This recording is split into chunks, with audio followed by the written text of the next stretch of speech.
Hello friends, welcome back to my channel Let's Fashion Secret में। तो आज मैं आपको डिज़ाइनर कुर्ती बनाना सिखाने वाली हूँ। उसके लिए सबसे पहले हम अपर पार्ट की कटिंग करेंगे। तो यहाँ से मैं लेंथ ले रही हूँ ये 15 इंच और ये 4 फोल्ड फैब्रिक है, यानी कि मैंने इसे 4 बार फोल्ड किया है। तो फोल्डेड साइड से हम मार्किंग कर रहे हैं और यहाँ से मैं अपना शोल्डर लूँगी। शोल्डर मेरा 14 इंच है तो उसका हाफ मैं यहाँ पर लूँगी 7 इंच। एंड उसके बाद आर्म होल लूँगी यहाँ से 8 इंच, क्योंकि आर्म होल भी आपको यहाँ पर हाफ ही लेना है, जो कि मेरा आर्म होल है यहाँ पर 16 इंच। तो हमने यहाँ पर एक लाइन ड्रॉ कर ली। उसके बाद हम यहाँ पर चेस्ट का 1/4 लेंगे। चेस्ट हमारी 34 है, उसका 1/4 तो गया 8.5 इंच एंड प्लस इसमें 2 इंच का मार्जिन इस तरह से हमने ऐड करके मार्क कर दिया। अब हम यहाँ पर कमर का 1/4 लेंगे, यानी कि कमर हमारी 30 इंच है, उसका 1/4 तो गया 7 इंच एंड यहाँ पर भी 2 इंच का मार्जिन लेकर इस तरह से हम ये लाइन्स जो है वो क्रॉस में ड्रॉ कर देंगे। अब यहाँ से सेंटर से हम 1.5 इंच पर मार्क करेंगे और बैक आर्म होल यहाँ से ड्रॉ कर लेंगे। एंड इसी तरह से जो है हम फ्रंट आर्म होल, यानी कि जो हमारा आर्म होल का राउंड शेप होता है वही हम शेप यहाँ पर दे देंगे। उसके बाद हम बाहर की तरफ से 1/2 इंच लेंगे एंड अंदर की तरफ से इस तरह से 1/2 इंच लेंगे। एंड इसके बाद हम जो है वो हमारा फ्रंट आर्म ड्रॉ कर लेंगे। तो यहाँ से हमने हमारा फ्रंट आर्म होल भी इस तरह से राउंड शेप में ड्रॉ कर लिया। अब हम नेक की कटिंग करेंगे। तो नेक में यहाँ से ले रही हूँ 2.5 इंच, उसकी विड्थ जो होगी वो 2.5 इंच होगी और उसकी लेंथ जो होगी वो 6 इंच या 6.5 इंच में लूँगी। यहाँ पर आप अपने अकॉर्डिंगली कम या ज़्यादा ले सकते हैं। और यहाँ से भी 2.5 इंच लेकर मैं यहाँ पर एक बॉक्स बना लूँगी एंड उसके अंदर जो है हम यहाँ से देखिए इस तरह से राउंड शेप दे देंगे। तो सिंपली ये राउंड शेप दे दूँगी मैं यहाँ पर। आप चाहे तो आपको कोई भी शेप यहाँ पर दे सकते हैं। तो ये शेप थोड़ा सा बिगड़ चुका है, बट मैं कटिंग करते हुए इसे ठीक से कर दूँगी। उसके बाद हम यहाँ पर शोल्डर का 1/2 इंच देंगे, जो कि शोल्डर का तिरछापन होता है। उसके लिए हम यहाँ से 1/2 इंच तिरछापना इसका देंगे इस तरह से। अब हम इसकी कटिंग करेंगे। तो यहाँ से लेकर बैक आर्म होल कट कर ले, फिर हमें यहाँ पर नेक तक की कटिंग कर लेनी है।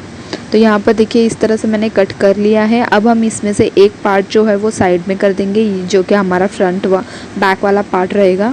एंड फ्रंट पार्ट में हमने अभी आर्म होल की कटिंग नहीं की है, तो सबसे पहले हम यहाँ से आर्म होल की कटिंग कर लेंगे। इस तरह से मैंने 2 पार्ट्स निकाल चुके हैं।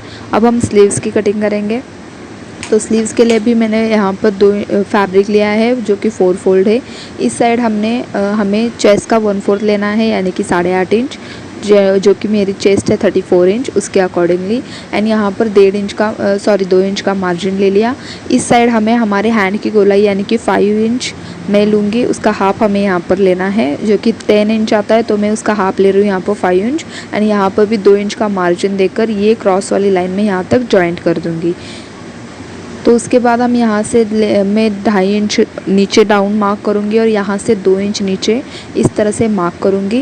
एंड उसके बाद हम क्या करेंगे, जो हमारा कर्व शेप होता है, राउंड शेप जो आर्म होल में हम जॉइन करने वाले हैं, वो वाला शेप हम यहाँ पर दे देंगे। एंड उसके अकॉर्डिंगली अब हम इसकी कटिंग करेंगे। तो ये फैब्रिक जो है वो साड़ी का है, तो ये बार बार फिसल रहा है। इसके आप अपने अकॉर्डिंगली जो है वो मार्किंग अच्छे से कर सकते हैं। तो इस तरह से हम इसकी भी कटिंग कर लेंगे। तो यहाँ पर देखिए इस तरह से हमने इसकी कटिंग कर ली है। अब हम नीचे का घेर कट कर लेंगे, जो हमारा नीचे का घेरा होगा। तो उसके लिए मैंने पूरा 2 मीटर फैब्रिक लिया है। तो देखिए ये पूरा ही 2 मीटर फैब्रिक है, आपको इसमें कोई भी कटिंग नहीं करनी है, बस मेजर के हिसाब से फैब्रिक ले लेना है। तो ये 2 मीटर फैब्रिक है एंड इसकी लेंथ जो है वो 34 इंच है। आप अपने अकॉर्डिंगली लेंथ हाइट वाइज आप मेजर कर सकते हैं। तो ये पूरा ही फैब्रिक आपको इसी तरह से जो है वो ले लेना है। तो इसमें कोई कटिंग नहीं होगी, ये पूरा 2 मीटर का फैब्रिक आपको लेंथ वाइज कट कर लेना है। अब हमने यहाँ पर स्टिचिंग करेंगे। तो सबसे पहले हमने फ्रंट पार्ट लेना है, उसके ऊपर हम जो लाइनिंग का यानी कि अस्तर का कपड़ा कट करेंगे उसके हिसाब से वो वाला कपड़ा आपको यहाँ पर लेना है। ये मैंने क्रेप कपड़ा कट कर लिया है सेम साइज़ में। यहाँ से हम नेक पर एक स्टिचिंग लगा देंगे एंड उसके बाद इस फैब्रिक को टर्न करके जो साइड में खुले हुए पार्ट्स है जो आपको दिख रहे हैं, इन्हें भी क्लोज कर देंगे पूरा चारों ओर से।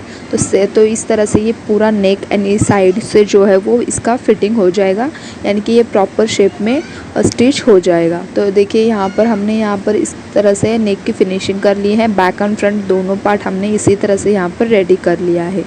तो यहाँ पर दोनों पार्ट हम एक के ऊपर एक इस तरह से रख देंगे एंड उसके बाद हम यहाँ से शोल्डर्स अटैच कर देंगे। तो देखिए शोल्डर हमें यहाँ पर अटैच कर देना है, यानी कि वहाँ पर एक स्टिच लगाकर इसे शोल्डर्स अटैच कर लेना है।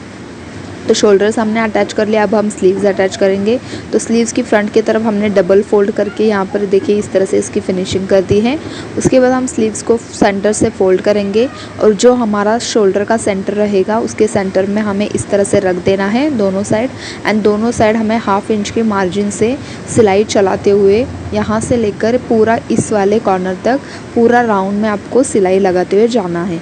तो सेम आपको इस पार्ट में भी कर लेना है एंड सेम आपको अदर साइड के पार्ट में भी आपको इसी तरह से जो है वो स्लीव्स अटैच कर लेनी है। तो यहाँ पर भी आपको हाफ इंच के मार्जिन से इस तरह से स्लीव्स अटैच करेंगे एंड उसके बाद जब स्लीव्स अटैच हो जाएगा तो इस तरह से हम इसे रखेंगे और इसकी फाइनल फिटिंग भी कर देंगे।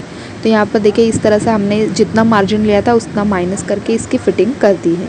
अब हमें नीचे का पार्ट लेना है। तो नीचे की तरफ हमने क्या किया था, 2 मीटर का पूरा फैब्रिक लिया था। तो अब हम यहाँ पर करेंगे, यहाँ पर हम इस तरह से छोटे छोटे प्लेट्स डाल देंगे। पूरे 2 मीटर फैब्रिक में हमें इसी तरह से छोटे छोटे प्लेट्स डालकर पूरा उस राउंड तक कंप्लीट कर लेना है। बट इसकी लेंथ जो होगी वो अपने कमर के आधा यानी कि 14 इंच का ये फैब्रिक हमें रेडी कर लेना है। तो इसी तरह से हम करेंगे। और नीचे की तरफ आपको क्या कर लेना है, नीचे की तरफ आप चाहे तो वर्लक कर सकते हैं या फिर इस तरह से डबल फोल्ड करके इसकी फिनिशिंग कर सकते हैं। तो यहाँ पर देखिए इस तरह से ये पूरा मैंने इस तरह से प्लेट्स डालकर अटैच कर लिया है। अब हम दोनों ये पार्ट्स लेंगे और यहाँ से साइड से सिल देंगे, यानी कि दोनों साइड पकड़ लेनी है हमें यहाँ पर एंड वहाँ पर एक स्टिच लगाकर ये वाला पार्ट जो है वो रेडी हो चुका है। तो यहाँ से हम पूरा नीचे तक इस तरह से स्टिच लगाएंगे एंड ये जो है वो नीचे का पार्ट जो है वो हमारा रेडी हो जाएगा, यानी कि हमें इसे स्टिच लगाकर क्लोज़ कर देना है। तो ये हम सबसे पहले कर लेते हैं एंड देन उसके बाद में आगे आपको फाइनल फिटिंग इसकी जो है वो मैं आपको यहाँ पर दिखा दूँगी। तो यहाँ पर देखिए इस तरह से हमने ये कर लिया है। तो आप लोग देख सकते हैं हमने यहाँ पर इस तरह से स्टिच लगाकर इसे रेडी कर लिया है। ये हमारी उल्टी साइड है, हमें इसी तरह से ये फैब्रिक जो है वो रख देना है। अब हमने उल्टी साइड में ये वाला फैब्रिक रख दिया है। अब हम यहाँ से क्या करेंगे, यहाँ से हम ये पार्ट लेंगे। तो ये पार्ट हम सीधा इसके अंदर डाल देंगे। तो नीचे वाला पार्ट हमारा उल्टा है एंड ऊपर वाला पार्ट जो होगा वो हमारा सीधा है। अब हमें क्या करना है, वेस्ट टू वेस्ट पकड़ना है एंड इसके पूरे राउंड में जो है इस तरह से, तो आप लोग देख सकते हैं इस तरह से एक चोली वाला पार्ट पकड़ना है और एक नीचे वाला पार्ट पकड़कर इसके पूरे राउंड में सिलाई लगा देनी है। तो इसके सिलाई लग देने के बाद ये कुर्ती जो है वो रेडी हो जाएगी।